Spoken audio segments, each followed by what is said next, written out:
हाय नमस्कार, कशा आहात तुम्ही? बरे आहात ना? बरेच राहा. श्री स्वामी समर्थ. आणि स्वागत आहे तुमचं माझ्या गोड ताई आणि दादांचं माझ्या चॅनलमध्ये. मनापासून स्वागत आहे. तर तुम्हाला आजचा दिवस खूप शुभ आणि मंगलमय जावो हीच माझी ईश्वरचरणी प्रार्थना आहे. आणि तुमचे जे स्वप्न असेल ते साकार हो अशी मी चरणी पुन्हा प्रार्थना करते. तर चला आता मी व्हिडिओची सुरुवात करते. आणि व्हिडिओची सुरुवात करण्याच्या पहिले मी पहिले झाडू वगैरे हे मारून घेत आहे. आणि मी आता मी तोपर्यंत म्हणजे जसं माझ्याकडून झालं तसं रोजच व्हिडिओ टाकायची हे करेल, काय म्हणतात त्याला, कोशिश करेल.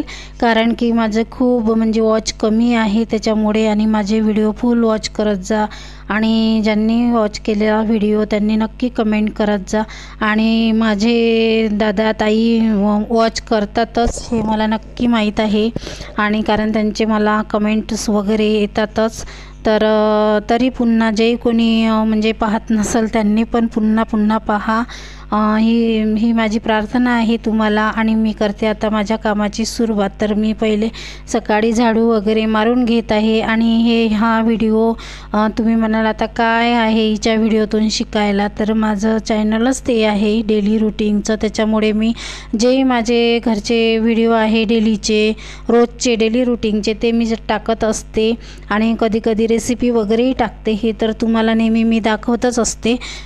कारण डेली रुटीन चॅनल आहे म्हणून मी डेली काम काय करते, काय जेवण करते, काय असं म्हणजे सगळंच तुम्हाला सांगत असते. तर चला आता झाडू वगैरे मारून घेतलेला आहे. आणि झाडू मारता तुम्हाला दाखवत आहे ही जे डोअरमेट आहे ती सगळ्यांनी त्या दाराला लावा. मिशोवर अवेलेबल आहे. ते मी तुम्हाला मागंसुद्धा दाखवलं होतं. आणि 120 रुपयात वगैरे 4 मेट मोठ्या येतात त्या. आणि आपल्या दाराचा साईज पाहून ते कापून बरोबर लावून घ्यायची. कारण त्याच्यामुळे काय होते, आपल्या घरामध्ये मच्छर वगैरे, चिलटं कोणतं काही आणि किटकुलं आणि मुंग्या, माकोडे जे काही येत असेल, पाली वगैरे, ते आतमध्ये येत नाही. कारण ते पूर्ण दाराच्या पटीमध्ये खाली पॅक असतात त्याच्यामुळे. तर ही खूप सोयीदायक आहे. आणि लहान मुलं वगैरे असले तर त्यांच्याकडे तर येतातच. आणि पाली वगैरे बरं येते दाराच्या खालून, तर ते ह्या मॅटमुळं येणार नाही. तर चला आता मग झाडू मारता थोडीशी आपण फ्लावर वगैरे साफसूफ हे प्रत्येक गृहिणीचंच असते, असं काम करतातच. तसंच मी पण आता माझं पण तसंच आहे. झाडू मारताना माझा झाडू अर्ध्या तासात कधी होणार नाही. कारण मला अर्ध्या तासाचा जास्तच वेळ लागतो. कारण की माझं कसं राहते, पूर्ण म्हणजे झाडूझूड करताना पूर्ण झटक असते. आणि फ्लावर वगैरे असले आपल्याकडे, फ्लावर पॉट वगैरे, ते साफसूफ करणं रोजच असते.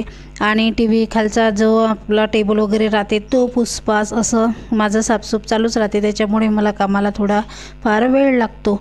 तर आता झाडू वगैरे पूर्ण मारून घेतलेला आहे मी. आणि माझ्या गॅलऱ्या वगैरे पूर्ण साफ करून घेतल्या. कारण मी कुंड्यांना काल पाणी दिलेलं होतं, त्याच्यामुळे पूर्ण पाणी खाली सांडलेलं असते.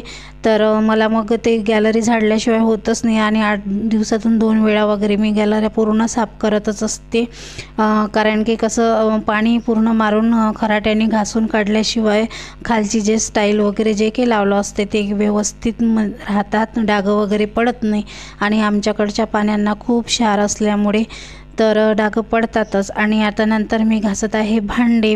गॅस ओटा वगैरे पूर्ण मी क्लीन करून घेतला. त्याच्यानंतर मी कपड्याने गॅस अशी गॅस धुतल्यावरही कपड्याने पुसून काढली ना तर खूप स्वच्छ दिसते. आणि बेसिंग वगैरे पूर्ण साफ करून घेतले मी. आणि नंतर पोछा मारते. कारण की पाणी वगैरे खूप सांडलेलं राहते. भांडे जेव्हा धुते ना, बेसिंग आमचं लहान आहे त्याच्यामुळे भांडे वगैरे धुते ना तर खूप पाणी सांडलेलं असते खाली. त्याच्यामुळे मग फरची नंतरच पुसावं लागते मला.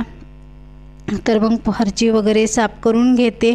आणि मध्ये जे मी केस वगैरे खोकला येते मला मध्ये, तर मी थोडे संत्र वगैरे जास्त खाल्ले ना, संत्र बोरं ते एकाच दमान आंबट सगळं काही खाल्लं ना तर गळ्यामध्ये वगैरे थोडं खसखस वाटते. त्याच्यामुळे मला मध्ये खोकला येते. तर त्याच्याबद्दल सॉरी. तर आता माझी पोछा वगैरे लावून झालेला आहे. आणि पूर्ण पोछा लावला की घर इतकं मस्त सुंदर दिसते, असं म्हणजे रमणूक वाटते, छान वाटते. घरामध्ये पूर्ण भांडे, गॅस ओटा क्लीन आणि पोछा झाला की घर एवढं मस्त वाटते ना, करमते. आणि प्रत्येक गृहिणीचं म्हणजे गृहिणीला असंच पाहिजे की व्यवस्थित आपलं घर नीटनेटकं. आणि माझं पण तसंच आहे, मी कितीही वेळ झाला तरी चालते, पण माझे कामं जे आहे मी परफेक्ट करतेच. एकही काम राहिलं ना तर दिवसभर म्हणजे त्याच्यातच मन राहते की हे काम नाही झालं आपलं आज, ते काम नाही झालं आपलं आज, असंच वाटते. आणि पूर्ण कामं व्यवस्थितपणे केले ना तर घर म्हणजे चांगलं वाटते. एक टाईम जेवायला नसलं तरी चालते, पण कामं कसे नीटनेटके ओके कामं पाहिजे. तर चला, मी आरसा वगैरे हे छान मस्त पुसून घेतलं आणि बेसिंग पण छान घासून घेतलं. आणि त्याच्यानंतर केली आंघोळ वगैरे झाली माझी. आणि आता पूजा पण झालेली आहे. आणि कपडे तर मी जास्त म्हणजे असले तरच ब्रशने वगैरे घासते, नाहीतर बाकीचे कपडे मी मशीनमध्येच टाकत असते. मशीनमध्येही टाकणं म्हणजे घासूनच टाकावं लागते. डिटर्जंटमध्ये भिजू वगैरे टाकले की थोडी कॉलर वगैरे येते शर्टाच्या वगैरे घासावंच लागते आणि नंतर मशीनमध्ये, कारण तसे काहीही निघत नाही. आणि एक प्रकारे निघतही असून पण आपली सवय झालेली आहे तर त्याच्यामुळे. आणि बघू शकता गॅस ओटा वगैरे पूर्ण क्लीन झालेला आहे माझा. आणि हा नंतर आता पसारा झाला होता, दुसऱ्या दिवशीचा व्हिडिओ आहे हा. तर मी थोडाफार दुसऱ्या दिवशीचा पण व्हिडिओ काढलेला आहे. तर त्यानंतर पसारा वगैरे बघू शकता किती झाला आहे गॅस ओट्यावर. तर काय होते, जेव्हाच्या तेव्हा आपण जे भाजी वगैरे केली, डबे वगैरे गेले तर थोडं राहते, तर ते काळकूळ करून घेतलं ना तर गॅसवर पसारा जो आहे तो खूप कमी दिसते. आणि असं जर काढून ते, चला आता मी नाश्ता पण करणार आहे. जे आहे पोळ्यांची कुटके केलेले आहे. तुमच्याकडे काय म्हणतात नक्की सांगा. रात्रीच्या ज्या पोळ्या होत्या ना त्या बारीक केल्या मी मिक्सरमधून आणि त्या फोडणी दिल्या.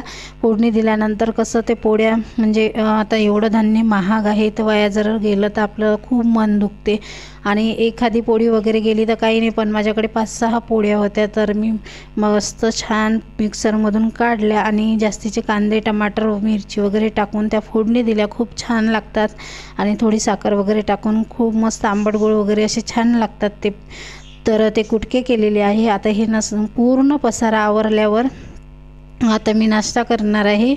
तर म्हटलं पूर्ण गंज वगैरे खाली करून घेते. आता आज केलं होतं मी बेसन म्हणजे कोणत्या भागात पिठलं म्हणतात, आमच्याकडे बेसन म्हणतात त्याला, चण्याच्या डाळीचं दळलेलं बेसन. तर ते केलेलं आहे. आणि नंतर मला पूर्ण कामं आवरून घ्यायचे आहे. तर बघा असं असते एका गृहिणीचा. आता मिठाचा डबा खाली झाला तर पूर्ण साफ करून घेतला तो मी. साफ केल्याच्या नंतर मग त्याच्यामध्ये थोडं मीठ वगैरे भरून ठेवलं छान. आणि तेलाचं भांडं, मिठाचा डब्बा आणि जे आपण वरून भाजीवर वगैरे तेल घेतो तर थोडं आपलं वेगळं भांडं असतेच ते.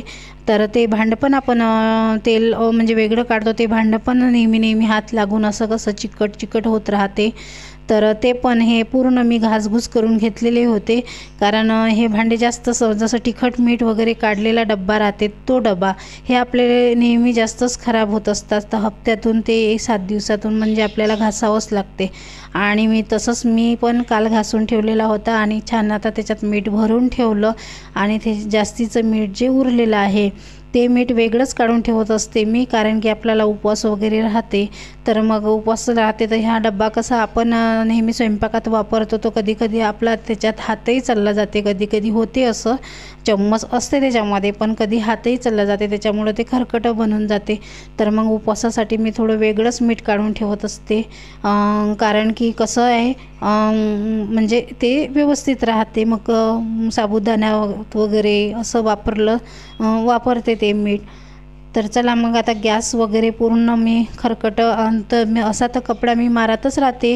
कारण आपण थोडंफार भाजी केली तर गॅसवरून कापड, पोळ्या केल्या तर गॅसवरून कापड, असं माझं नेहमी स्वयंपाक करता तर चालूच असते.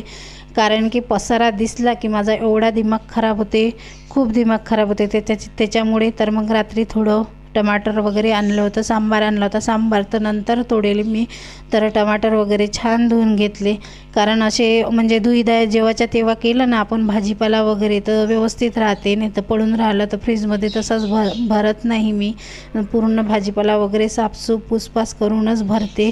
कारण की तेव्हाच्या तेव्हा मग कसं आपल्याला वापरायला बरं होते. फ्रीजमधून काढलं की मग घेतलं, नाही तर धुतला नसला काही नसला तर मग अजून धुवा, असं करण्यापेक्षा.